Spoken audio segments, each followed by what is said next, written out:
Welcome back to today's episode of Words of the Wise. Today I have Chief McNally from Berlin PD in Connecticut, 43 years total in law enforcement. Welcome to the show, Chief McNally. Thank you. Thank you. I'm okay. So I was reading your bio, 43 years. Obviously, that's a really long time to be in law enforcement. So give us a little bit of background. How did you get into this profession, and what have the last 43 years looked like for you in a snapshot? So interesting, like I had just come out of the Marine Corps and was going to college. My first attempt at college was a little off, like most people's. So I joined the Marines. Then I got out of the Marines and I said, well, I need a job. And this was in the early 80s. And I said, well, here's a job I'll do for about 5 years. I told my family I was going to do it for about 5 years. I had some family members in law enforcement that I really wasn't close to at the time. And so I became a police officer. The first 5 years flew by. And in the 80s, compared to today, policing was a lot different than what we're going through now. And so after the first 5 years of work, I was going to work every day. Like every day was exciting, and I couldn't wait to go on shift. And I know if other officers are watching this and they're been around a while, they're gonna know that in the mid '80s, there was times when we would go to work and ride with other officers for free. Then I didn't even think like, hey, my friends are working and I'm off. I'm kind of bored. What am I gonna do? I'm gonna go in and ride with somebody tonight. And the agency I worked for had about 130 officers at the time, and so our shifts were pretty good. And I just loved the job. That's the first 5 years, and things change after the first 5 years in any career. And so probably around year 10 or so.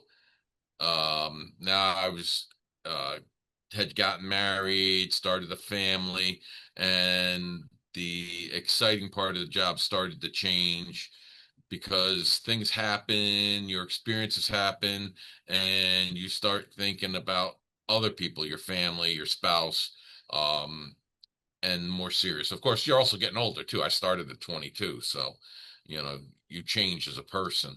And then after that, I was in school. I continued my education. I was fortunate in my career. I got to do a lot of different positions within the agency, which kept the job fresh. When I would start to get into that, I guess, burnout phase a little bit, it would seem like either I got promoted or reassigned or something else happened in my career that brought me into a new challenge. And I continued to do that until my current position. Do you think that that's the secret to getting over burnout and having a long and successful career?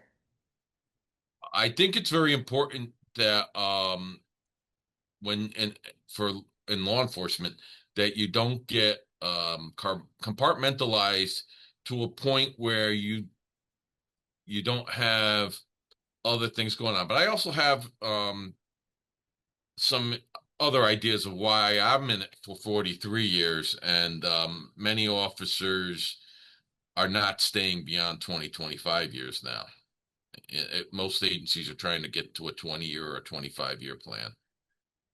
Why do you think that is? Do you think that it's harder to be in law enforcement now than it's ever been? Do you feel like the generations are just changing? Why do you think that, in the past we would see people make it beyond 25 years and now it's a struggle to see people even make it to that point? I think both of what you started the sentence with the question with was the job is definitely harder because there's so much oversight.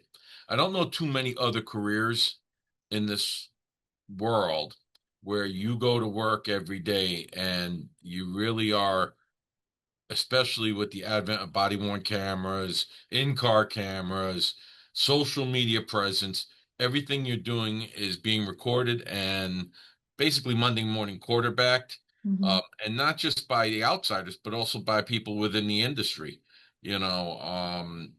And we have a very limited amount of tolerance for people making mistakes.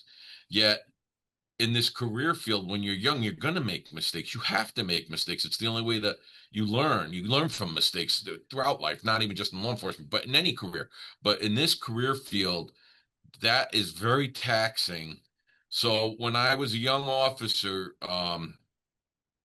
when we had a bad day or a bad night, I used to work predominantly nights. For my first 10 years, I tried to stay on evenings because it was so exciting. And I loved the idea of catching bad people, and I was young. And um, when you got out of a bad shift, we would go out to the local. We had a couple bars that we would go to at the end of shift and go out and they called Joseph Wambach called it choir practice, and we would go out and have choir practice and hang with other police officers and drink and just kind of emote through that role. But that was short lived. It had to change. It wasn't helping people, and people got in trouble. And also, I think today young officers, and if I can indulge you and tell you a story, I came to the agency I'm in now as the chief of police, and my first day in this building that I'm in, it's a much smaller agency than where I came from. They gave me a locker. So I go into the locker room, and my locker's kind of behind a wall of other lockers. And it's late in the evening. I was moving stuff into my new office, listening to officers in the locker room, and they were talking about getting together after the shift. And I just minding my own business, kind of smiling, thinking, well, they're young officers. They're probably going out together. And when they said they were getting together, they were talking about going home and getting on their Xboxes to play video games against each other. And when we were walking out and they saw me standing there, and I looked at them and I said, oh, so where I didn't know they were talking about Xbox and video games until after. I said, so where do you guys go in this town after work? I was just interested to see where they go. They said, oh, we go home and we get on Xbox. And I'm thinking to myself, wow, times have really changed. But I think it's interesting that was my first day here and in charge of young officers. Yeah. The job has changed. It's changed a lot. There's a lot more scrutiny on officers, and I'm in Connecticut, so we have very strong police accountability, and I've been fortunate that I've been in this career field for 4 decades, so I've seen three waves of policing in my 4 decades. And I teach at a couple universities too, and I tell my students, I think we're in a fourth wave. We've just begun a fourth wave in law enforcement as far as pendulum shifting Mm, and how the job is done. Even our training and everything has changed dramatically since I first became a police officer. interesting. What do you think is coming with that fourth wave? Um, I think that what's happened is the the training is far better than it ever was, but we've also I want to say we're more in tune with our officers uh outside the agency. We talk about family and more geared towards making sure that they have a healthy lifestyle. They're more healthy interests. When I was a young officer, we worked a lot of hours. Our agencies didn't have, say, workout facilities, and it was different because in the 80s and even in the early 90s, we were coming out of the military generally and going into careers in law enforcement, and you worked rotating shifts. You worked I used to work a 28-day backwards rotation, and my days off changed every week on a 5-2-5-3 schedule. So every 28 days, I worked from, say, evenings to midnights to day shift. I ate poorly. I told you what we did in the very beginning after shift, Yeah. and we didn't take care of ourselves health-wise. So most of the people my age category have like metabolic syndrome and all, and I would attribute a lot of that to our lifestyle. Today, these officers have bidding for shifts and they have work-life balance. I never heard of work-life balance until I was a lieutenant, and that was 15 years ago. So Yeah. Yeah, I agree with you on a few things that you said. One, and I've said this before on the podcast, I think law enforcement is the only career out there, period, where perfection is expected. Um, and there really isn't room for errors or mistakes in the public eye. You don't see surgeons who make a mistake, all of a sudden all surgeons are bad. You know, it's a very tough profession because you're right, there is a lot of judgment. All eyes are on you, and there's an expectation that you guys are perfect every single second of every single day. And anytime there's a mistake, it casts a wide blanket on everyone across the United States in that profession. And I can imagine the amount of stress that that puts on everybody within the profession, but especially the younger generation who's coming in here who have 20 years ahead of them, knowing that this is going to be an ongoing stress. I could see how that could shorten careers for sure. But I agree with you. I think that in the wellness aspect, obviously, when you started 43 years ago, wellness looked different. Oh, it's definitely Choir different. practice was different. You didn't talk about it in the same way. And I do see, and I think everyone who's listening to this will agree that there is a wave that's coming through, and it does look a lot different. And there's more open dialogue and conversation. There's more resources than there ever have been when it comes to supporting wellness. And I think a part of it is maybe also understanding that the career has changed and is hard. And the question mark being, how do we get people to stay in this career longer? How do we retain people? You know, how do we entice the younger generation to come in and sign up for this profession in the first place, you know, with hiring? And how do you create that longevity? Um, and this is my opinion. You can tell me if you think differently, but I do think that wellness is a piece of that. You know, how do we be proactive to make sure that we can get in front of the stress that we know is coming, but then how can we also um, you know, and I said this before, entice the younger generation because they're going to need different things. I am on the same boat as you with a lot of the technology. Like I am in the technology space. I think it's very useful. But I think that we're losing a sense of community and connection when everything is connection over video games, for example. My fiance does the same thing. He's like, I just hung out with my friends. I'm like, you didn't hang out with your friends at all. You hung out in your room alone a headset on, you know, talking to your friends. And I think that we've lost, like, there has to be a substitution for that. Like, we still also need human connection. We still also need to be able to look each other in the eye and crack jokes and have conversations, and it can't all be in isolation. And so I think it's going to be an interesting future to see how things evolve. Yeah, I definitely agree with that. I probably, you said, well, what keeps you in this career field so long? Well, I worked with the cadet programs with the police explorers, police cadets Mhm. for I'm in year 40 with that. So I was on the police job, and one of the officers that was we had a cadet program in the city I worked in, and he was going on vacation, and he was an old haggard, grizzled officer, and I worked straight evening. So he said, "Hey, could you do me a favor? I'm going to go away for 2 weeks. Could you watch these police explorers on Thursday night? You work all the time." I said, "Yeah." Couple hours, just go in and see. So I went in, and I was not far removed from being in the Marine Corps. I was in the reserve still, so I still had that Marine attitude. And I go in to talk to some of these kids, and they're city kids, and there was like 8 of them, and they were talking to me, and I kind of like said to them, "Well, what do you want to do?" And oh, I want to be a police officer. And at the end of the 2 weeks, the two Thursday nights that I was there, the officer didn't come back. He resigned Mm. and left that program. And our chief of police at the time said, "Well, I'm going to shut the program down."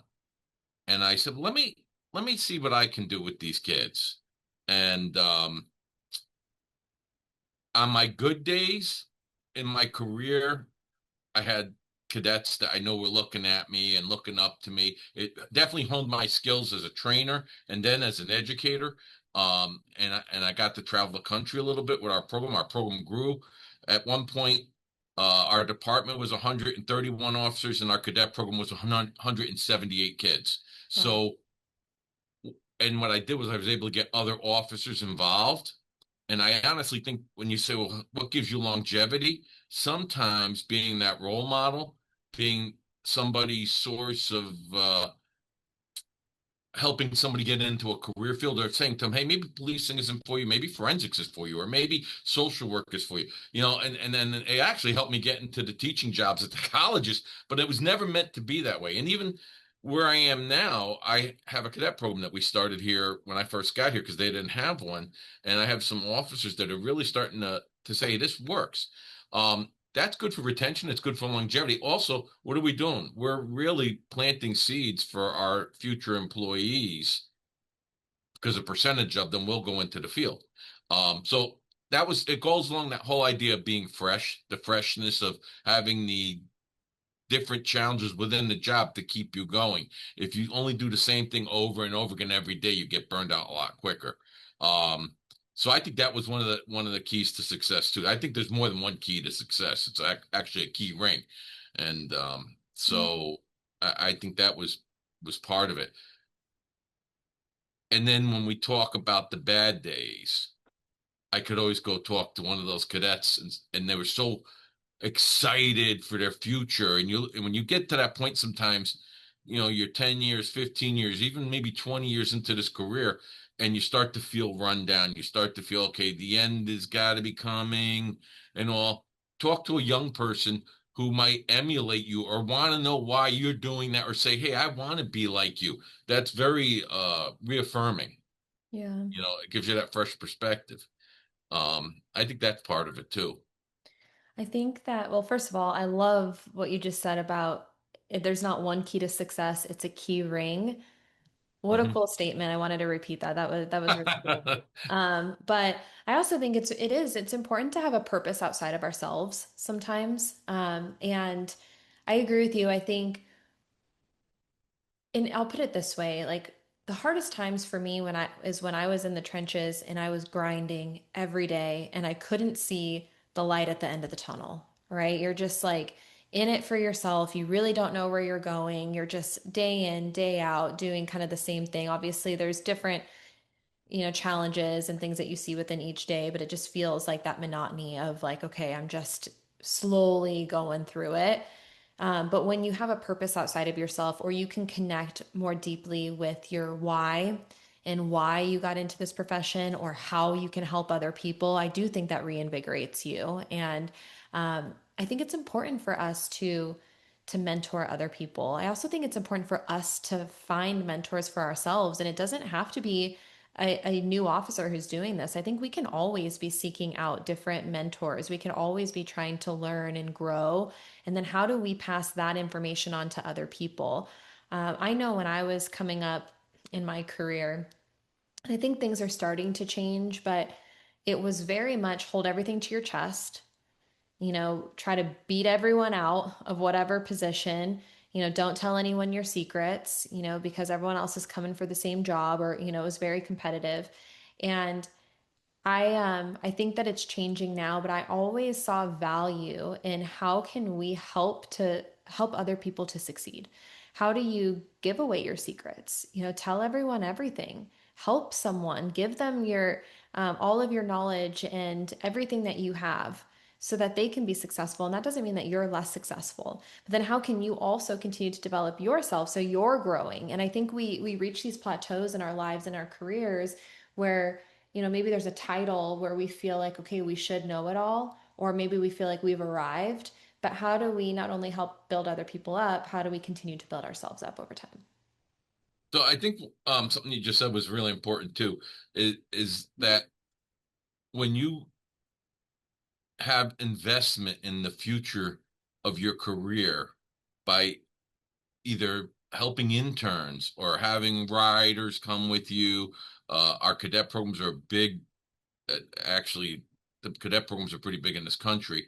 But just having somebody, your citizens police academies, all these things didn't exist when I was a young officer. They all started coming probably when I was a sergeant was our first time we did a citizens police academy. And I was in a mid-sized city and a mid-sized agency, and the officers would be like, oh, why are these people here? You had the older officers that you were always listening to, who would say, look, I don't want a rider. If somebody came into roll call and tonight the sergeant said, hey, guess what? We have a police chaplain who wants to. who wants to take the police chaplain with him on a ride along? And you'd have 20 guys looking at each other, who's taking the police chaplain, you know? And I was that guy that didn't have a problem taking somebody with me. And you would think, okay, let's fast forward 30 years ahead to where I am now as the chief of police. And I have young officers, and I say, hey, we do Citizens Police Academy here, and we want them to do a ride along as part of their experience and all. And there's officers that are like, well, I'm not taking a rider. Okay, well, you know what we do? We look at our FTOs who train officers, and those tend to be the ones say, "Oh, I'll take a rider," you know. And so, what have agencies done over the years? Well, we pay more money, or we give special benefits to FTOs. Well, I want to be an FTO. Okay, well, you want to be an FTO? You're going to go to training, stuff that we didn't do back in the day, and you're going to learn some skills, communication skills. Um, I think that's important. I also think one of the reasons why this job is harder for the new hires today and our retention issue is a problem, and we've already touched upon it, is that because of the technology, we have lost a lot of our ability to emote human to human. So we talk about de-escalation strategies today. Mhm. Well, in the 80s, that was verbal judo. Today, it's de-escalation. We come up with catchphrases, and I see my officers that struggle when they're in the academies, my young hires, my new officers. And when I say to the academy staff, what's the problem that they're having in the academy? They're like, well, they really are not communicative. They they're great on a phone. They're great texting or in a gaming environment, or whatever. But one-on-one human interaction, they're losing it because um, we've become very cocooned, Mhm. you know, and that definitely is affecting off. That's one of the negatives I see in the future. I see some positives and I see some negatives, you know, and I think Yeah. that's something that we have to address. And I honestly believe that pushing the wellness, this agency had very limited wellness. We had a peer support program when I got here. It was a couple of officers, um, and an adjoining town next to us had a shooting where officers got ambushed, and two of them were killed in Bristol, Connecticut, a couple of years ago. And one of them was a very close friend of mine. And my officers working the shift responded. We're a smaller agency next to the city of Bristol. They responded and they called me at midnight and said, "Hey, guess what? Bristol had a shooting. Officers down." And while I'm looking at my phone after midnight, I see that it's one of the officers that I had working with me with the cadet programs for years. Um, and he was deceased. And I came right into work and I went right to Bristol. And officers said, well, we need some post-traumatic stress debriefing, some counseling. And the state of Connecticut's a small state, and a lot of people need counseling. And we didn't have enough resources.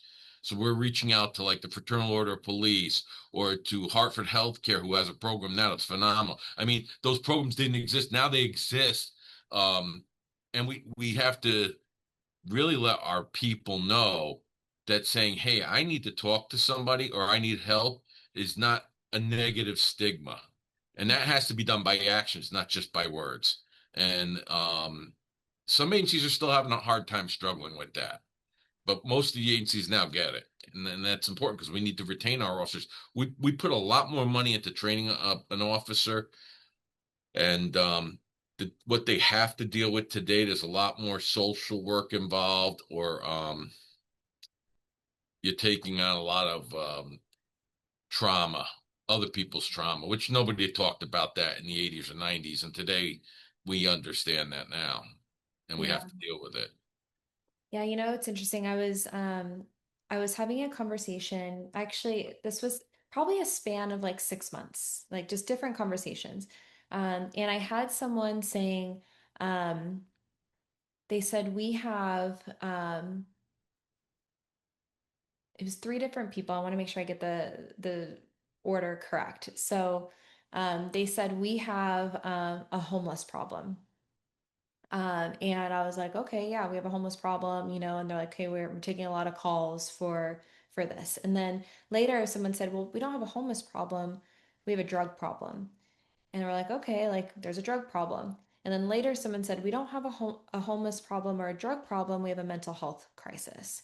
And officers are now taking all of the calls. And so you guys are expected to do everything. And so, to your point of all of the stress and all of the things that you have to deal with, now you're also taking mental health calls consistently, and that weighs on you over time. And, how do you create programming and resources where you can offload those things? And then how can we be proactive knowing the various stressors of the career and the things that are happening right now? And you said stigma earlier. I'm curious, I know you guys have been actively building out a wellness program for the last 6 months. So this has been a main focus of yours of, how do we make sure that everyone's taken care of? But what do you think is the secret, organizationally, maybe for breaking stigma and making sure that people understand that this is a part of the career and you recognize it and it's totally normal for you to go and need resources? Well, one of the things that I've done this year as the chief was to create a wellness coordinator position that's a an ancillary job. And I didn't want a supervisor to do it, which every time you look for something, the same people do everything, as you know. Mhm. And then I looked for somebody who wasn't, I wanted a rank and file officer to that was interested to step up. So I posted the position. It wasn't like I said, oh, I need somebody and you're it, tag, you're it. I posted it and I had a couple of officers put in for it. And I talked to them and I found an officer that I thought she was really in tune with the idea that what we were trying to develop is a stronger relationship of wellness within the agency. And so she's about 4 months in now. And then I found some really good training programs. I have a friend that's a police psychologist, and I talked to him and I said, "Hey, Doc, I got somebody I want to send to some of your training classes. Can we help her out?" So that's made a difference because she's in with the rank and file. So Mhm. she can say to them, hey, listen, if you need to talk to somebody, we have these resources. The other thing was putting the information out, getting resource information out there, which a lot of them don't get. They see it, but they just don't get it. So that was part of the my goal was to get that information out. Now we have a police commission that I answer to within this agency. In Connecticut, there's 64 police commissions or civilian review boards over the police departments, and there's 100 and roughly 180 police law enforcement agencies in the state. So um, we have to set up objectives and goals and let our, and I told our commission, I said, we need to do more with wellness in particular. And then as I set that as my goal for the 2026 year, back in 2025, I have to do it a year ahead. Mhm. It just so happens I went to executive training through the Connecticut Police Association. And for the 2 days of training, what was the focus on 130 police chiefs? Wellness. So Yeah. there's a lot of resources that are coming out. The state just came off their legislative sessions in the state legislature, and they came out with some new public acts to also assist us in making sure that our office, like if an officer says, "Hey, I was just involved in some traumatic incident and I need to talk to somebody." In the past, if we sent them, say, to a crisis intervention center or a hospital, they would have their gun taken away. They would be told they can't work. So nobody wanted to tell you that they were hurting. Right. Well, we've made some great strides in getting away from that model. We'll make the decision if somebody should come off the road or whatever. And that also to try and get away from that stigma of, well, if I tell somebody I'm having a hard time, I'm going to be out of a career or out of a job, and I got to feed a family. So we're working against all that now, to correct that. Yeah. Thank you for sharing. And, obviously every state is different, every organization is different. But I appreciate you sharing some of the things that you guys are doing. My final question for you is for the younger generation, if you could leave behind one piece of advice for the younger generation, what would it be? Um, Success is not measured in your rank or status within an agency. If we're talking in policing, right, in general, um, I think it's in success is when you look back at either people that you've dealt with who come forward and see, I've been in this job a long time, as we said at the beginning. I've run into people, even with my family in a store, something come up to me and thank me for what I did for them. Maybe it was a negative police contact and I changed their life. And to be honest, sometimes you don't remember those people. Um, but they remembered you because it was the most important day in their life, or maybe you helped somebody. And seeing that you did the best you can. And I'm lucky because I can look back and say, oh, I remember when this person was really down or they really had a bad situation or and even in my career with my peers, officers that were really not doing well and I didn't think they were going to make their career and we got them some support systems in place and now they're stellar officers. Um, I would like to say that we are 100% successful. That's not true. I would say, though, that we're far more successful now than we were when I was a young beat cop in the 80s and early 90s. And I think if you look at, well, listen, I never thought I'd be a chief of police. My friends never thought I'd be a chief of police. They didn't think I was going to be a cop. Um, when I made sergeant, that was the best job in policing at the time, you know. And then you say, well, I made sergeant, I can retire. Then you get lieutenant. Okay, I can retire.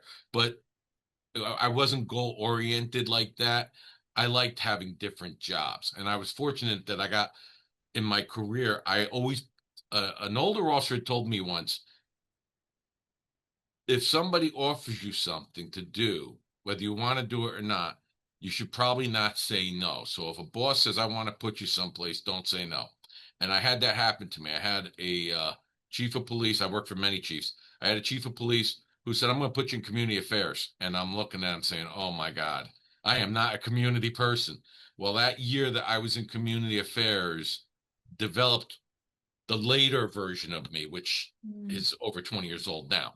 But that being in community affairs after being a hard street cop made a big difference. And I've used what I learned in that 1 year in community affairs before I went into the detective bureau to deal with a bunch of other areas. And I think that we learn as much, I think, to tell young people, you're going to learn as much wearing this badge from the people you deal with as they're going to learn from you.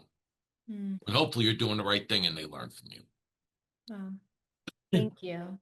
Thank you so much for your time. I really appreciate you coming on here and sharing your words of wisdom and everything that you've experienced throughout the last 43 years. And I really wish you the best. I know retirement's maybe around the corner and you got an Yeah, exciting new chapter. So I really wish you the best and I appreciate your time. thank you. Thank you.